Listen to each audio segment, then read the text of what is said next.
Listen to me. The most terrifying shift on today's battlefield isn't just taking casualties. It is that absolutely nothing stays safe. A concrete house? That is no longer a sanctuary. A dug-in trench offers zero cover. Even heavily up-armored battle tanks are getting shredded instantly. And those supply routes miles behind the front?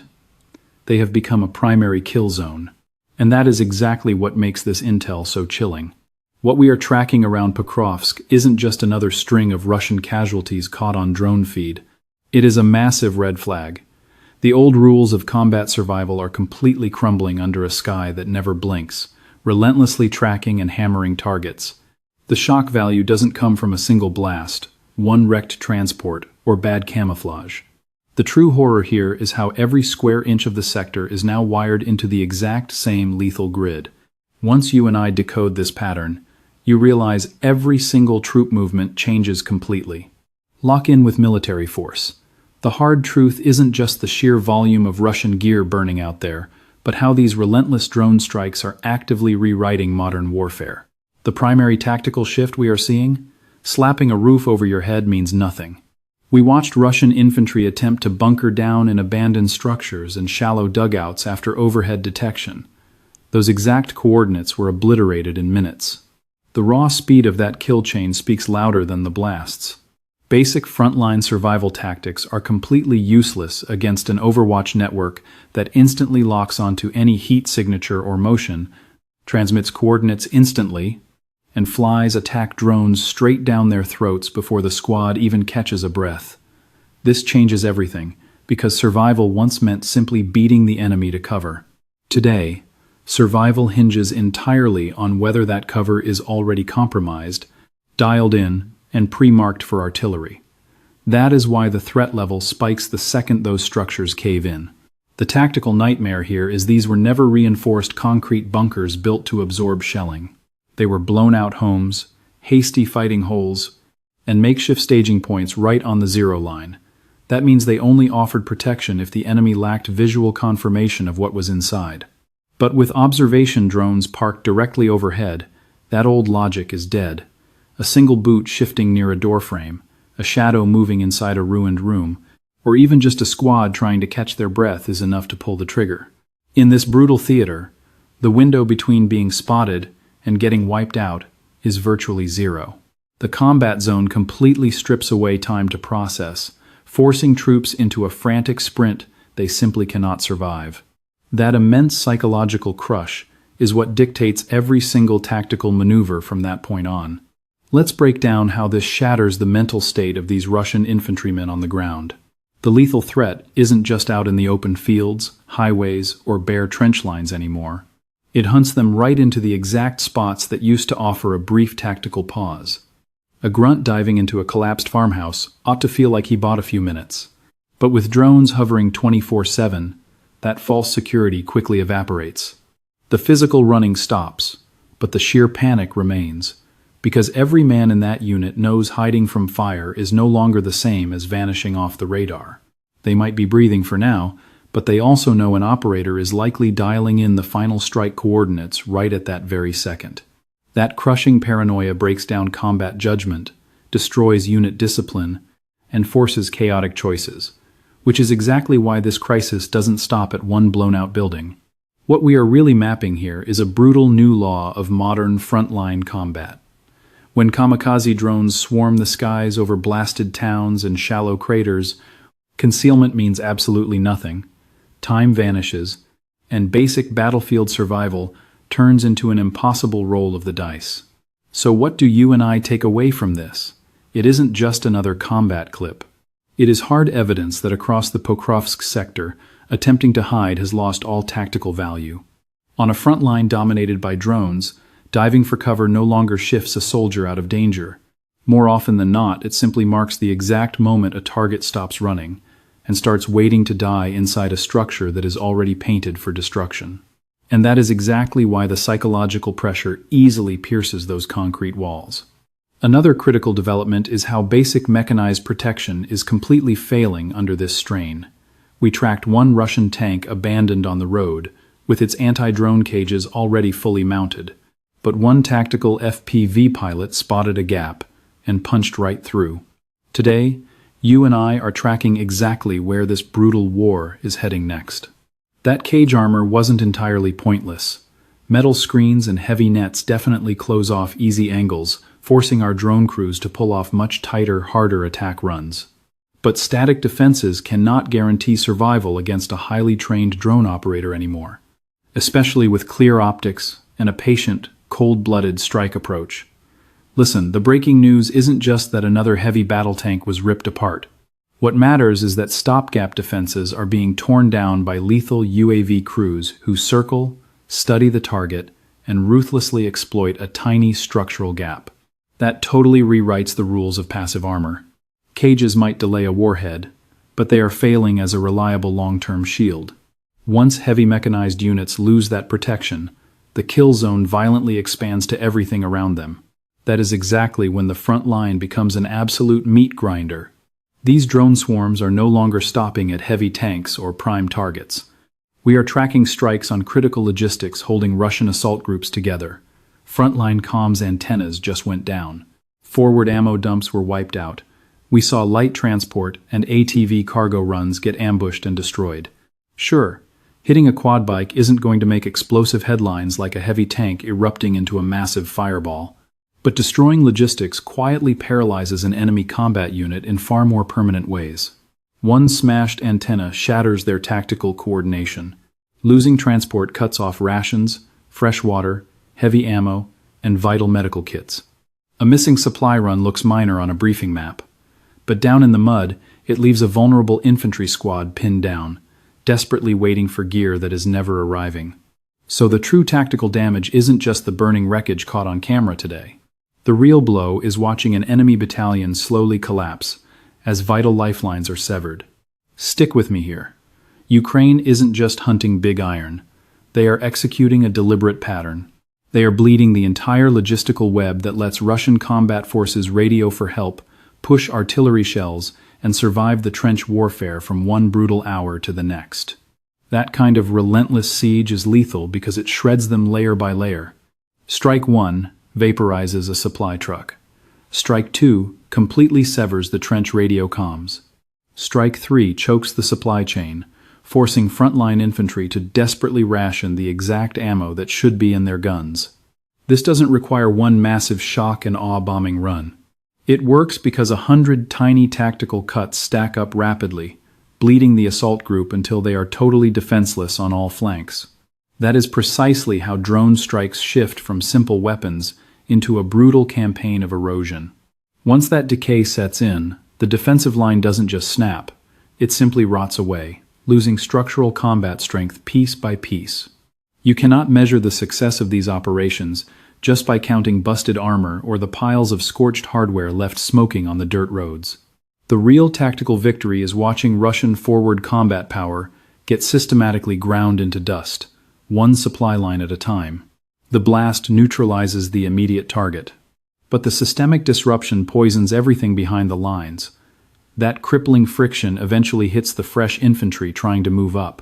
A fortified zone crumbles fast when reinforcement platoons get shredded miles before they ever see a trench.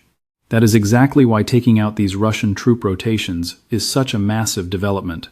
Aerial recon caught several assault squads moving up, and operators hammered them on the access roads instead of waiting for them to dig in. This means the kill chain activated, neutralizing those forces before they ever fired a single rifle in combat.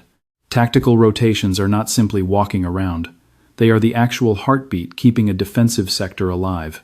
Green troops need to tap out exhausted veterans, haul gear, plug defensive holes, and reset the line under heavy fire. But when an entire reinforcement column gets ambushed en route, the strategic damage hits way harder than the raw casualty numbers suggest. The real nightmare is that the battered squad holding the zero line gets zero relief. They sit in the mud longer, their combat stress spikes, and they face the next deadly assault wave running on fumes. You and I both know a stalled road convoy creates a bleeding trench. The latest combat footage confirms this grim reality. We tracked Russian infantry carrying heavy rucksacks, just trying to reach the front, moving elements across open terrain, or along supply routes already under hostile aerial overwatch. Let's break that down. This proves these weren't just fresh squads casually rotating through secure rear sectors. They were pushing into an active kill zone where every single movement required perfect timing and where a momentary halt meant immediate, violent death. An infantryman hauling heavy combat gear cannot sprint forever. A squad caught out in the open cannot just vanish. And once Ukrainian drone operators map that exact approach, tactical movement degrades into pure, brutal exposure, measured out in lethal minutes. This fundamentally rewrites modern battlefield geometry. Lethal contact no longer waits until assault elements actually hit the primary line of contact. The bleeding starts while they are still mobilizing forward. This is precisely why these preemptive strikes are devastating. They completely neutralize Russian combat power before it ever fully materializes. Instead of letting Russian elements dig into a trench, or consolidate a fortified strongpoint, or merge with an assault wave, Ukrainian drone units are obliterating them during the most exposed phase of deployment. So the objective is not just eliminating one rifleman. The objective is destroying the actual arrival of enemy manpower. In tactical terms, this is a fatal strike against endurance. An invasion force can absorb casualties and fight on for a while, but without troop rotation, it completely loses the ability to naturally regenerate combat effectiveness. Exhausted operators stay pinned down. Shattered defensive sectors remain undermanned. Field commanders lose strategic flexibility, and every single morning opens with far worse tactical options than yesterday. That is exactly why supply corridors and approach vectors near flashpoints like Pokrovsk are absolutely critical right now. Combat pressure is no longer isolated to a single trench network or destroyed village. It violently extends across every logistical artery, connecting the rear echelon to the vanguard. The outdated doctrine that genuine threat only begins once infantry secure a forward position is now entirely obsolete. Today, the staging road itself is the front line. The open field right before the primary trench is a very active, lethal battle space. Even those final few hundred meters of transit determine if an incoming unit reinforces the line or bleeds out. When troop rotations shatter along those approach vectors, the front line suffers far more than just taking casualties. It completely hemorrhages its core capability to regenerate after every heavy firefight. And that escalating pressure finally fractures the very defense grids engineered to shield the front line from aerial threats. Here is another massive tactical pivot.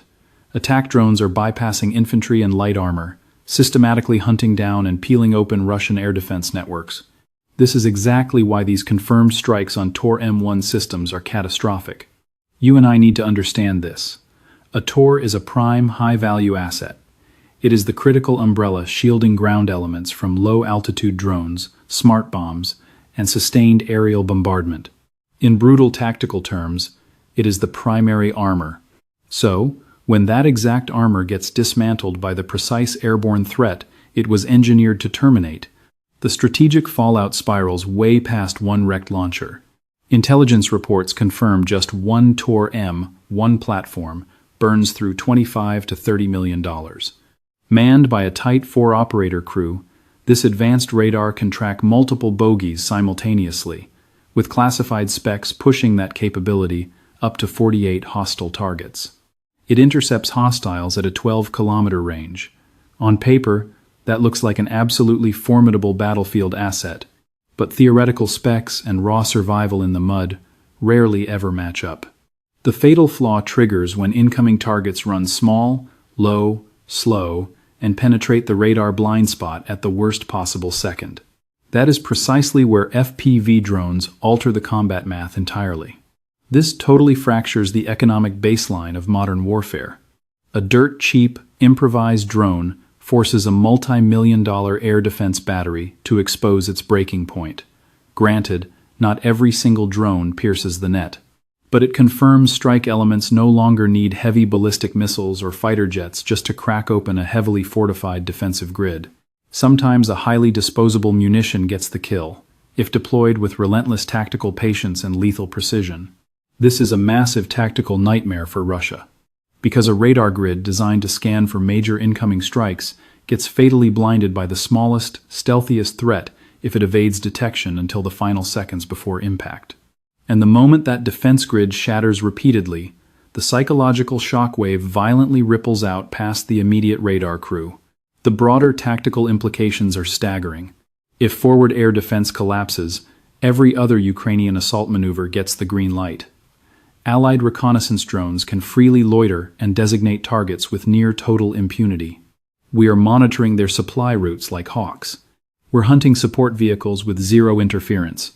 Our eyes are locked on approach roads for hours.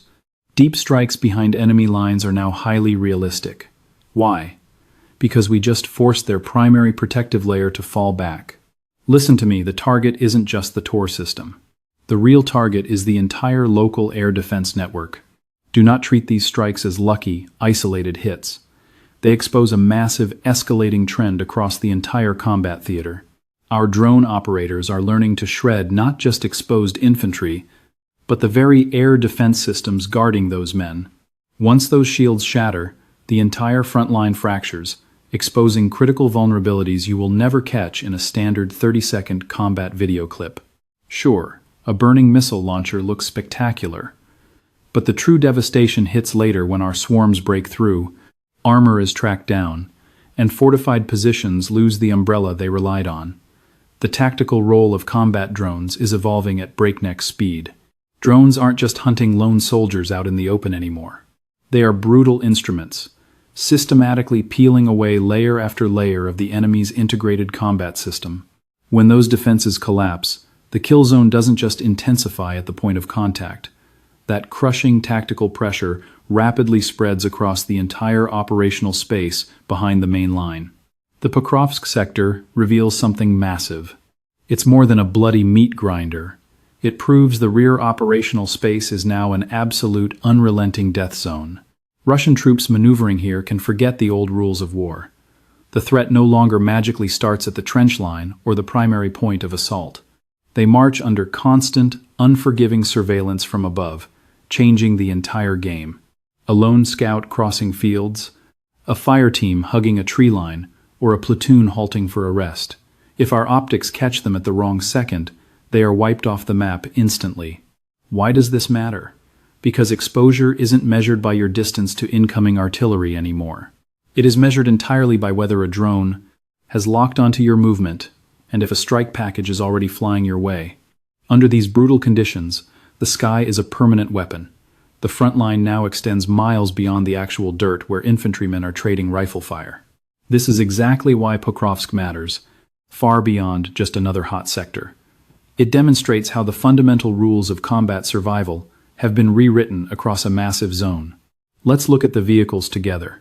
The exact same pattern applies, making their logistics a nightmare. We aren't just talking about stranded grunts caught in the open anymore.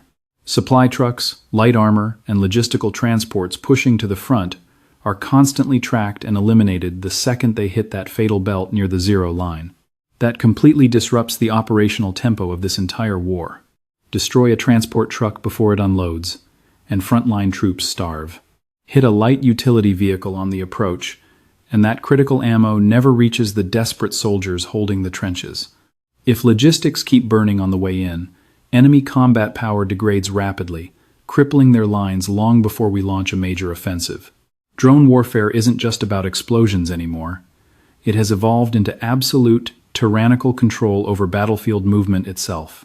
Intelligence reports confirm a terrifying new reality. Several kilometers behind the line are now a confirmed kill zone. Take note of that tactical shift. An approach route doesn't need to be zeroed by heavy artillery to become a death trap. It just needs to sit inside an active drone kill box, where targeting intel is relayed instantly, and our strike platforms can obliterate the target before the convoy even finishes its route. So, what's our takeaway here? The rear echelon doesn't exist anymore. The impact of this is deeply strategic, not just tactical. When personnel and armor are locked under relentless visual surveillance, frontline superiority is no longer dictated simply by the sheer number of rifles holding the primary trench. It is decided by who can still maneuver without getting shredded, who can resupply ammunition, maintain secure comms between hardpoints, and rotate battered units out without losing them on the road. A battalion might look combat effective on paper, with plenty of manpower and heavy equipment assigned to it. But when enemy eyes lock onto supply routes, shredding logistical convoys and annihilating relief squads before they even deploy, and frontline comms keep getting jammed to hell, all that combat power becomes utterly useless in a real firefight. That is exactly why you and I must analyze the Pokrovsk meat grinder as a massive tactical evolution.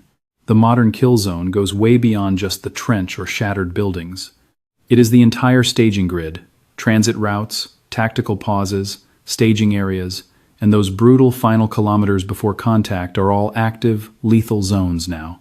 All intel points to one brutal, inescapable reality. The deep rear, extending miles behind the zero line, is absolutely saturated with attack drones. Once they deploy, troop movement, armor concentration, and resupply operations turn into suicide missions upon detection. That is the raw tactical impact of these recent strikes. The major shift is not just rising casualty rates, it is the absolute destruction of any concept of safety behind the front lines. Let's assess this together. These strikes demonstrate way more than Ukrainian drone proficiency. They prove the fundamental nature of warfare across the Pokrovsk sector is mutating into something far more savage. Infantry clearing a house will get hunted down. Heavy armor rigged with specialized drone cages will still get obliterated.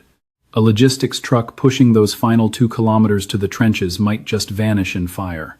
Even top-tier air defense batteries meant to lock down the airspace become smoking craters if their radar signatures get exposed mid-fight. This means drones have evolved far past mere support elements. They are apex weapons dictating the entire battle space, controlling maneuver, logistics, base protection, and basic troop survival on the ground. If this lethal trend accelerates, the strategic question goes way beyond just how much armor Russian forces continue bleeding out. The real question you and I face is how any military holds ground when a hostile sky turns deep cover into absolute slaughter zones. Subscribe to Military Force as we track this.